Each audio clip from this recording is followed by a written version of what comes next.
다섯 분이 신청을 해주셨습니다. 그분들 다섯 명의 그 이름을 말씀드려 볼게요.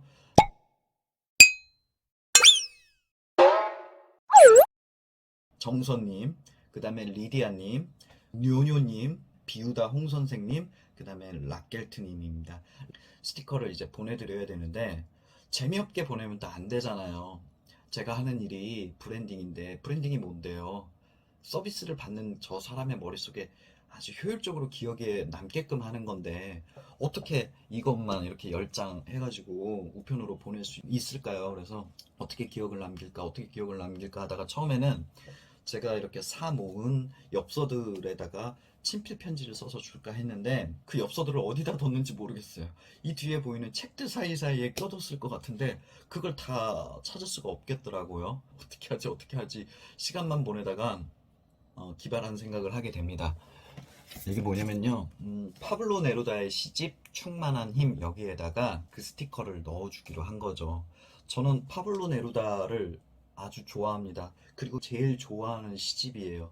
특히 여기에 대양이라는 시가 있습니다. 16페이지에 있어요. 이 영상 속에서 한번 읽어보겠습니다. 대양. 한 파도보다 완전한 몸체, 해안선을 씻는 소금, 그리고 빛나는 새가 땅에 뿌리 박지 않은 채 날아간다.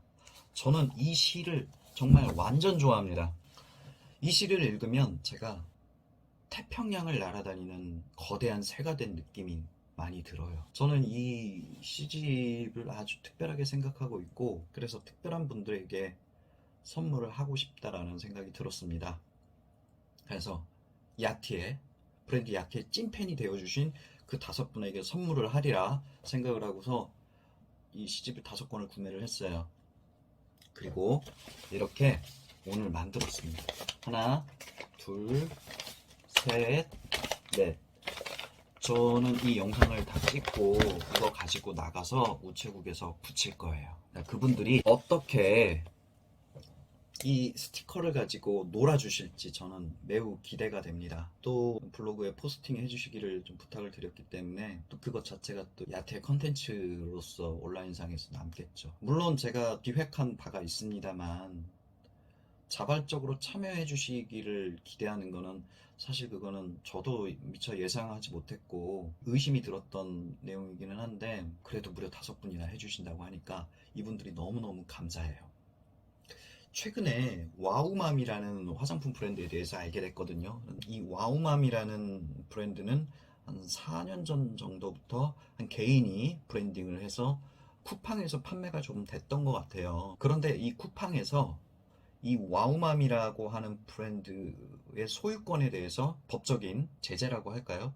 쿠팡에서 이 브랜드를 갖고 있다라고 주장을 하는 것 같아요. 이 내용을 보면서 좀 무서워졌습니다. 왜냐면 쿠팡은 지금 오늘인가요? 어젠가요? 미국 나스닥 상장을 했어요. 쿠팡은 엄청난 회사입니다. 엄청난 브랜드이고 개인이 상대할 수 없는 회사와 브랜드가 되어버렸죠.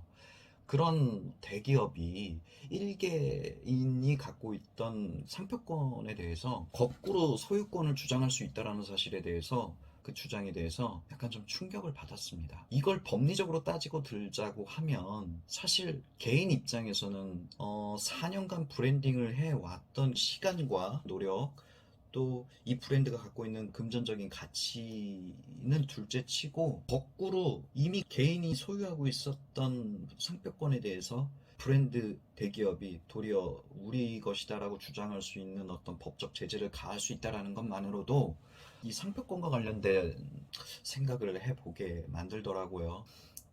충격이었습니다.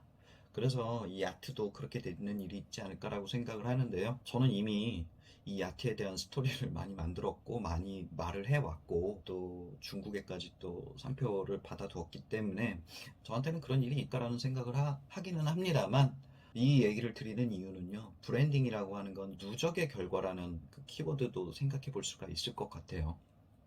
누군가가 거꾸로 소유권을 주장할 수 없도록 이 야트에 대한 컨텐츠를 미리미리 만들어야 된다는 생각을 처음부터 갖고 있었고 그것이 꼭 법적으로 분쟁을 일으켜서가 아니라 이 브랜드가 상품을 만들었을 때 이 상품을 사줄 사람이 필요하다라는 것, 브랜드에 대한 팬이 필요하다라는 것에 대해서 처음부터 생각이 있었기 때문에 아까 보여드린 이 스티커 이벤트도 해볼 수 있게 된 것 같아요. 이 유튜브 영상은 그겁니다. 브랜드를 만들기 위해서 제가 스스로 했던 여러 가지 생각이나 아니면 공부했던 내용들, 또 이런 사소한 이벤트들이 영상을 보고 있는 분들에게 브랜딩과 관련해서 영감을, 아이디어를 제공해 줬으면 하는 마음이 큽니다. 그리고 제 생각에 동의해 주실 분들도 있을 거고요. 단지 그겁니다. 이 스티커 이벤트가 기발했다거나 또 브랜딩이라는 것은 또 무엇이다라거나 이런 점들에 대해서 이 영상이 듣기 좋으셨다면, 보기 좋아하셨다면